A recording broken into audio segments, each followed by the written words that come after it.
খাওয়ার জন্য যতই টানাটানি করি না কেন, রিজিকে যদি না থাকে তাহলে কখনোই সেটা কপালে জুটবে না। দুঃখ করেও লাভ হয় না। একটুখানি বেখেয়াল ছিলাম জন্য সব শেষ। এদিকে আমার মেয়ে ঘুম থেকে উঠে যায়। কত দিকে আর মন দিব বলেন, আর কত দিকেই বা সামলাবো, আর তো পারছি না।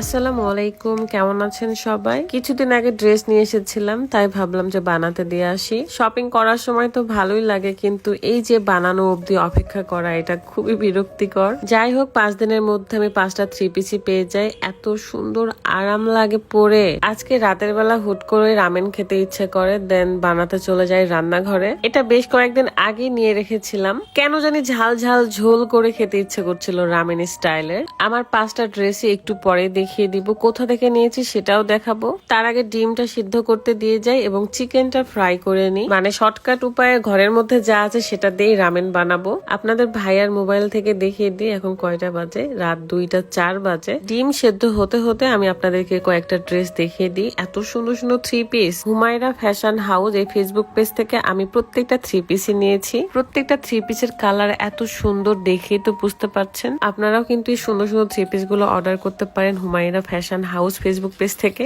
তবে আপনারা যারা 1000 টাকা থেকে শুরু করে শপিং করতে চান, তাদের জন্য কিন্তু ডায়মন্ডের নোসপিন রয়েছে। মানে কিছুদিন পরে তারা লটারির মাধ্যমে দেখবে যে জয়ী হবে, তার জন্য একটা। তো আর দেরি কিসের, আমি তো শপিং করে নিয়েছি। দেখা যাক এই নোসপিনটা কি আমি পাই নাকি আপনারা। যাই হোক, চলে আসি রান্নাঘরে। আমার ফ্রিজে 2টাই সসেস ছিল, তো সেটাই আমি ভালো করে ভেজে নিলাম। তেমন কিছু একটা নেই ডেকোরেট করার জন্য, যা আছে তাই করব। তো বড় একটা কড়াই নিয়ে নিচ্ছি, যেহেতু একটু ঝোল রাখবো। এরই মধ্যে দেখি আমার মেয়ে ঘুম থেকে উঠে গেছে, দেন তাকে আবার তাড়াহুড়ো করে ঘুমাই দিতে গেলাম। একটা বেলুন কিনে নিয়ে এসেছিলাম বাইরে থেকে তার জন্য, সেটাই নিয়ে সে ঘুমাবে। রান্নাঘরে যে সসেস, চিকেন, তারপরে ডিম রেখে আসছে, এটা তো আমার মাথাতেই নাই। মানে বিড়াল যে খেয়ে নিচ্ছে আমাদের কোকো। যাই হোক, বাবু তো ঘুমিয়ে গেছে। এদিকে আমার মালকোভাও ঘোরাঘুরি করতেছিল, তাই তাকে একটু আদর করে দিলাম। রুম থেকে বের হয়ে দেখি চিকেনের লেগ পিসটা আমার কোকোই খাচ্ছে। দেন একটু মন খারাপ হলো। ওদের জন্য কিন্তু গোটা গোটা মুরগি রান্না করা হয়। রেগুলার তারা চিকেনই শুধু খায়, আমরা মাছ ডিম কোনো কিছুই দিই না। তারপর আমার একটু অসাবধানতার জন্য তো সে খেয়ে নিয়েছে, ব্যাপার না। আমি আবার রান্নাঘরে চলে এসেছি, যা আছে তাই দিয়েই খাবো। এই তো চিকেন লেগ পিস ছাড়া আমার এখন ডেকোরেট করা হবে। কি সুন্দর লাগছে না দুইজনকে। মাঝখানে আমি গিয়ে বসে পড়লাম, অনেক টায়ার্ড ফিল হচ্ছিল। আমি ওদিকে রামেন এখন সেদ্ধ করতে দিব। যতটুকু ঝোল খাবো সেরকম অনুযায়ী পানি দিয়েছিলাম আমি। এক্সট্রা করে চিলি ফ্লেক্স দেওয়ার কোনো প্রয়োজন নেই, কারণ এখানে যে লিকুইডটা থাকে এত ঝাল, যেহেতু এটা 3x স্পাইসি ছিল।